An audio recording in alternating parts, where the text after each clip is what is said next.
दिनांक 29 जून 2024 रोजी वनसंरक्षक धुळे श्रीमती नीनू सोमराज, जिल्हाधिकारी अभिनव गोयल, पोलीस अधीक्षक श्रीकांत धिवरे, नितीन कुमार सिंग, उपवनसंरक्षक धुळे यांच्या मार्गदर्शनाखाली तसेच सहाय्यक वनसंरक्षक श्री मंगेश कांबळे यांनी निर्गमित केलेल्या आदेशान्वये बोराडी वनक्षेत्रातील नियतक्षेत्र गदडदेव मधील कंपार्टमेंट नंबर 674/686 मधील राखीव वनक्षेत्रातील 4.15 हेक्टरवर अवैधरित्या नवीन तयार करीत असलेल्या 70 झोपड्या हटविण्यात आल्यात.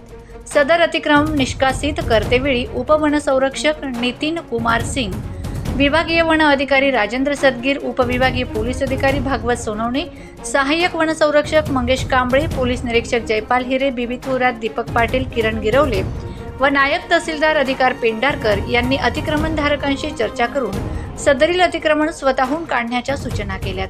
अतिक्रमणधारकांनी सदरील नवीन झोपड्या अवैधरित्या तयार करत असल्याचे मान्य केले.